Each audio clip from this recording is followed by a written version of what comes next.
you not being loved by the people. All you have is the government's resources and your term. Beyond that, you are nothing. We will stand up and we will fight back.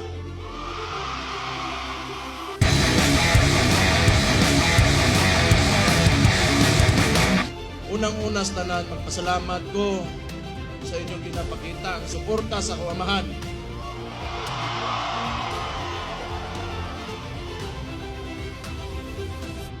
Naglagot lang ko sa inyo ha, kaya kada makita na ko ang naong sa kuaman, bit-bit ninyo kahilakon ko.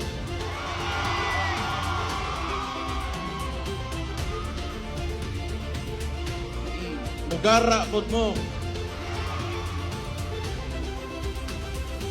Gusto ko magpasalamat sa tanang Pilipino sa tibok kalibutan na nagapakita o suporta kay PRRD. Kabaw mo, tinuod lang. Sukad, nag-aresto ako amahan illegally.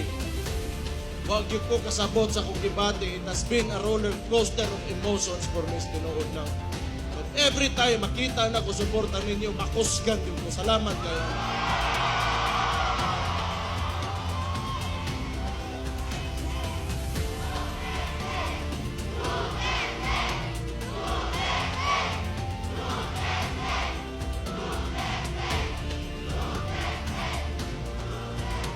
Siguro, gamiton ko ni nga nahimo kong Vice Mayor morning sa termino nako karon morning last na nako nga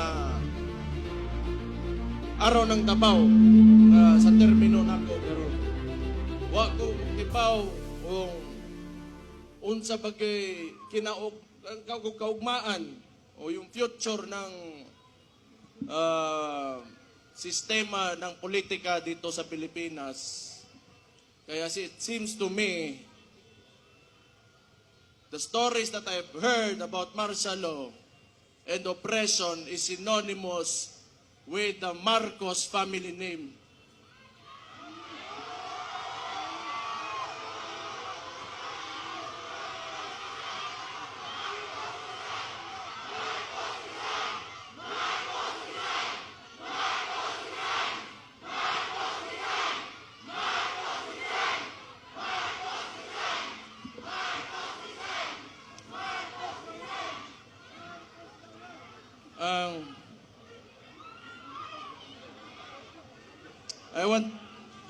I will take this opportunity to tell Mr. Marcos how I feel about him. Mr. President Marcos, you will never be loved.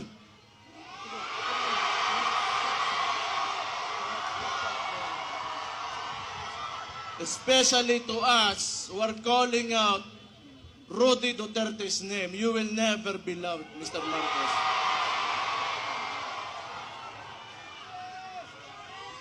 We will stand up and we will fight back.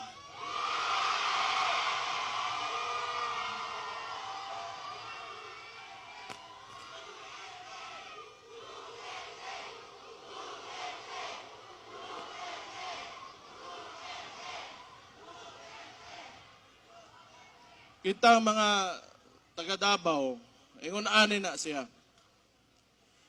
Labi nanto mga dagdugay dire o niya kanang nituo sa plataporma o politika sa kuamahan. Nga ilang gikuha kaning administrasyon ni Marcos o si Bongbong Marcos mismo, binigay niya sa ICC. Murag wala lang, ato na lang, murag walay nahimo ang atong pinalanggang amahan diri sa Tundak Bayan. Gibaw mo, di ko matingala gyud, tinuod lang. Di ko matingala. Nganong ingon ani karon kay because Rudy Duterte stood up for every tanang mga traditional politicians, di nila gusto nga kausaban aning nasura ni.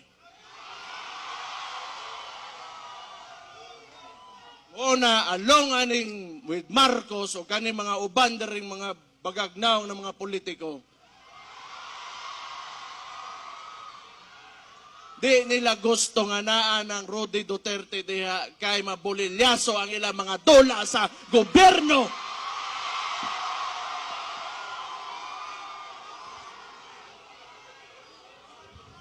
Gusto ko lang niingnon kay Bongbong Marcos. Aside you not being loved by the people, all you have is the government's resources and your term. Beyond that, you are nothing.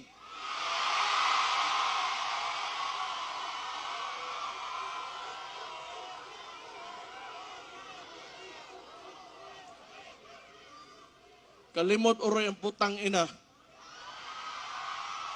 Nung kita'y nagtabang sa iya, makalingkod sa diha karon siyang ginalingkuran.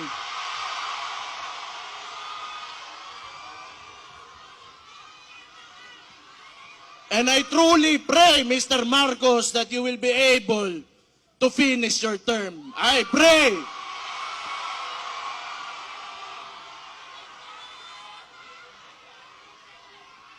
Di ko ta matingala. Kay kung ang sabo para sa ilang para pampadugay sa oras sa trabaho, ang sabo sa toa, mudaot o mga pamilya, mga komunidad, o mga inosenteng kinabuhi.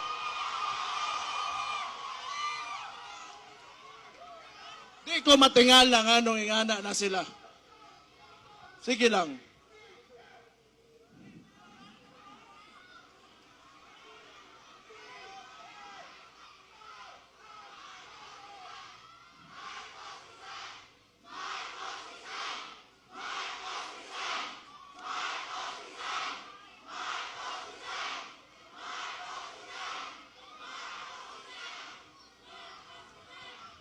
Ibaw mo,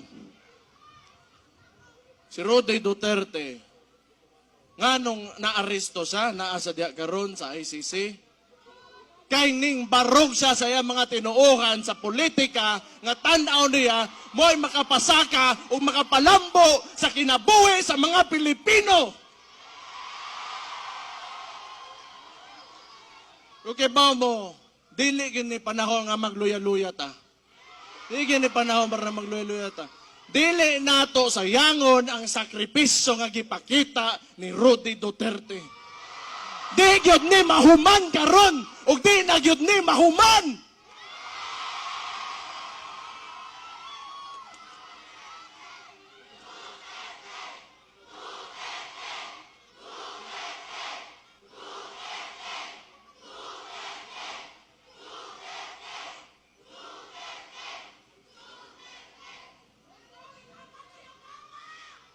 Sige lang.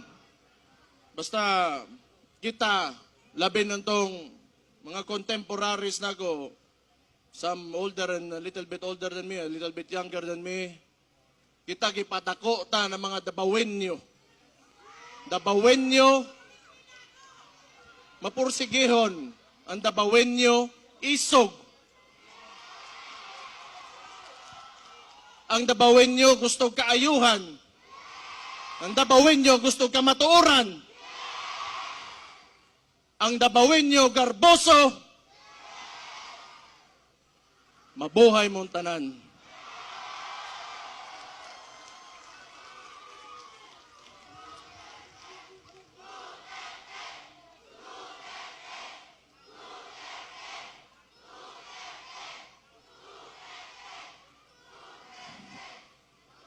Basta ako, sige lang, paminaw na ko, gidaog-daog yung tagtaman yun karon, gitamak-tamakan yun ta.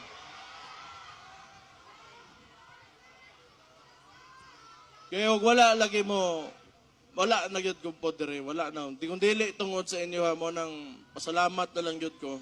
Ako, usar ako kataw, anak ko sa ko amahan, pero dili ko gaingon ani mga istoryane, wa ko gaingon ani.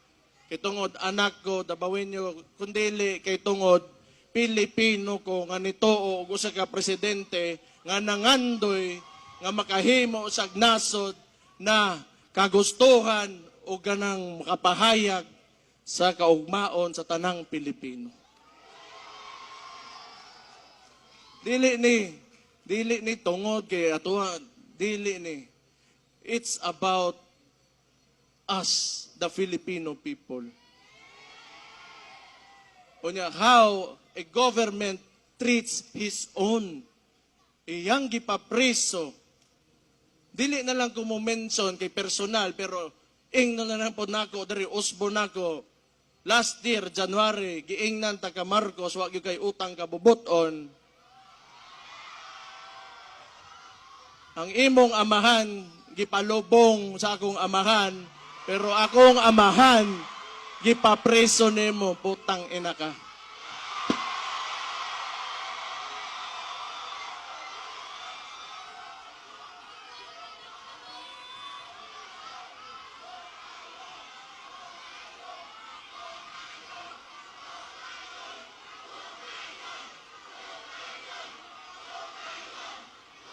Ayaw, paginguna na. Ayaw hukayon. Dili ta na. Way labot ang patay ang istoryaan eh. Way labot ang patay. Naana na diha. Pasagdi na ninyo. Noon, wala man si akong amahan dire, inyong tatay Digong, wala man dire sa Pilipinas. Pero kay baw ko, nagpabilin iyahang inspirasyon o ang iyahang spirit within every Filipino nga na-touch niya sa iyahang termino. Basta ako, ang tambag lang ako ninyo, mga Dabawenyo, kamo mga ubang Pilipino na nakikinig ngayon, do not ever allow your government to treat you how they treated my father.